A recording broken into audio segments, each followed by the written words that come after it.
আপনি বসুন, আপনাকে পরীক্ষা করে দেখি। কদিন ধরে এমন অবস্থা? বেশ কদিন ধরে এই শরীরটা খারাপ, দিন দিন কেবল খারাপই হচ্ছে ডাক্তার।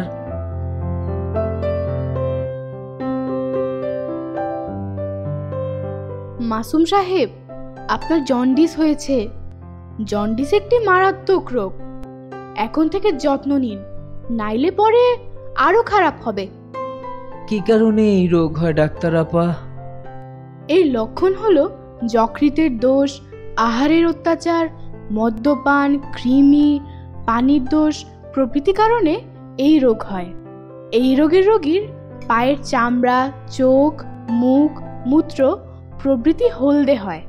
খাদ্যদ্রব্য ঠিকমতো হজম না হলে এই রোগ হয়। এছাড়াও অরুচি, খিদে না হওয়া, পেট ফাঁপা, বমি, পেট খারাপ, ঢেকুর ওঠা, গলা বুক জ্বলা, পেট ভার, পেট ব্যথা, অম্ল ও অ্যাসিড, বুকে ধরফর করা প্রভৃতি এই রোগের লক্ষণ। বুঝতে পেরেছেন? আচ্ছা ডাক্তার আপা, আমার এখন কি কি খাবার খাওয়া দরকার? আপনাকে এখন পথ্য নিতে হবে, যেমন মিছরি ভেজানো পানি, আখের রস, বাতাবি লেবু তো অবশ্যই খেতে হবে রোগ না সারা পর্যন্ত।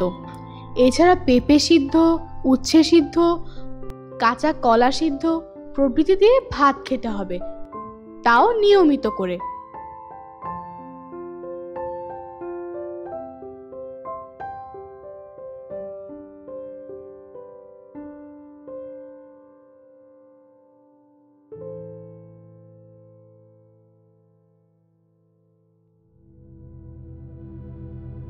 রে মাসুম, তোমার নাকি শরীর খারাপ? কি হইল? জন্ডিস হইছে চাচা, ডাক্তার দেখিয়ে এলাম মাত্র। হায় হায়, বলো কি? এইটা তো খারাপ রোগ। এর আগে কি তোমার এই রোগ হয়েছিল বাবা? জি চাচা, হয়েছিল, তাও আমার বিয়ের অনেক আগে। বিভিন্ন ঔষধ বড়ি খেয়ে কোনো রকমের জন্ডিসটা ভালো হলেও সেটা বেশি দিন আগের কথা নয়। বিয়ের পর আবার সেই জন্ডিস দেখা দেয়।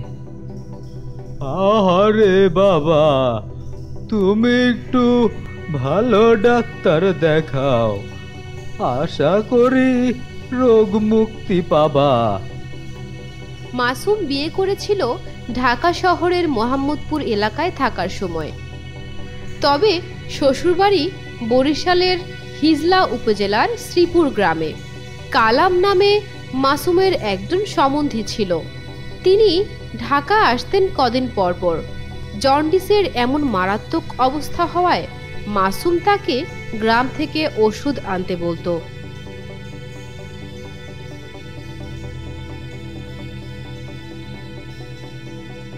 ভাই, গ্রামে থেকে আসার পথে কোনো ভালো কবিরাজের থেকে জন্ডিসের ঔষধ নিয়ে আইসেন। আমার তো আবার জন্ডিস দেখা দিয়েছে, কোনোভাবেই ভালো হচ্ছে না।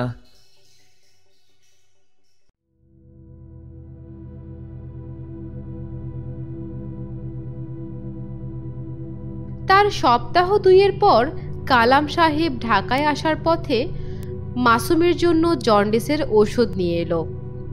একটা ছোট্ট নাপা সিরাপের বোতলে আধা বোতল সরিষার তেল। মাসুম ভালো করে পরীক্ষা করে দেখলো সরিষার তেল ছাড়া এই বোতলে অন্য কিছু নেই। সে অবাক হয়ে গেল আর কালাম সাহেবকে আবার জিজ্ঞেস করলো, ভাই, আনতে বলছিলাম ওষুধ, এইখানে তো তেল ছাড়া কিছুই নাই। হ্যাঁ হ্যাঁ মাসুম, এটাই তোমার জন্ডিসের ওষুধ। ভাই, এই তেলটি ব্যবহারের নিয়ম কিভাবে?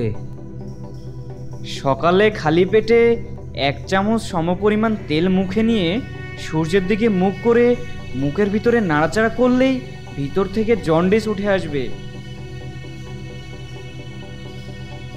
যেই কথা সেই কাজ। মাসুমের সারা মুখ ভরে গেল ফেনায়। তারপর একটি পলিথিনে মুখের লালা বের করলো মাসুম। তা থেকে পচা ডিমের মতো দুর্গন্ধ আসতে থাকলো। মাসুম তো অবাক হয়ে গেল।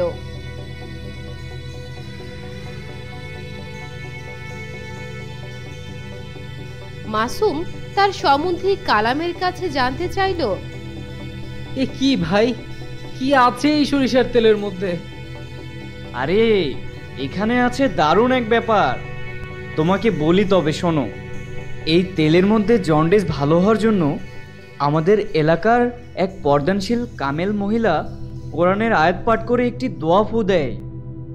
বলেন কি? এক মুহূর্তে মনে হলো আমি ভালো হয়ে গেছি। ওই মহিলার নাম কি জানেন? আমি খুবই দুঃখিত যে সেই গুণী আমলদার কামেল মহিলার নামটি সংগ্রহ করতে পারিনি। তবে আমাদের গ্রাম থেকে বহুদূর শ্রীপুর এলাকার প্রায় সবাই এই মহিলার নাম ও পরিচয় জানেন। মাসুম এই ওষুধের কথা কখনো ভুলবে না। সে এই তেল সংগ্রহ করে রেখেছে। কেমন জাদুর মতো কাজ করেছে তার জন্ডিসের জন্য।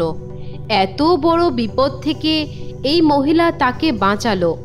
মাসুম ঠিক করেছে সেই মহিলাকে বড় অঙ্কের পুরস্কার দেবে।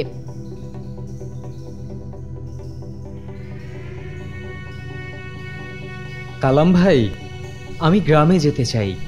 এই গুণী মহিলাকে একটি যোগ্য পুরস্কার দেয়া দরকার।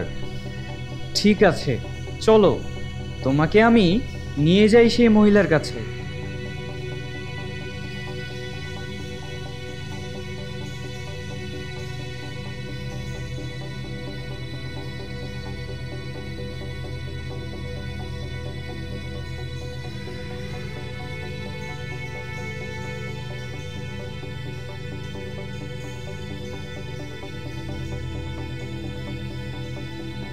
মাসুম কালামের সাথে সেই গ্রামে গেল।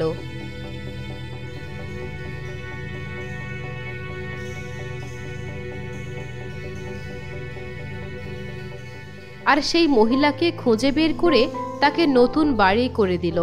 তার আর্থিক অবস্থার অনেক উন্নতি করে দিল। তারপর থেকে মাসুমের কাছে সেই তেলের কথা শুনে শহর থেকে হাজার হাজার মানুষ সেই মহিলার কাছে যেতে লাগলো জন্ডিসের জন্য উপকারী সেই তেলের জন্য। প্রিয় দর্শক, সরিষার তেল বনাম জন্ডিস এই গল্পটি আপনাদের কেমন লেগেছে আমাদেরকে কমেন্ট করে জানাতে ভুলবেন না। কিন্তু আপনি যদি আমাদের চ্যানেলে নতুন হয়ে থাকেন তাহলে সাবস্ক্রাইব বাটনে ক্লিক করে পাশে থাকা বেল আইকনটি চাপতে ভুলবেন না।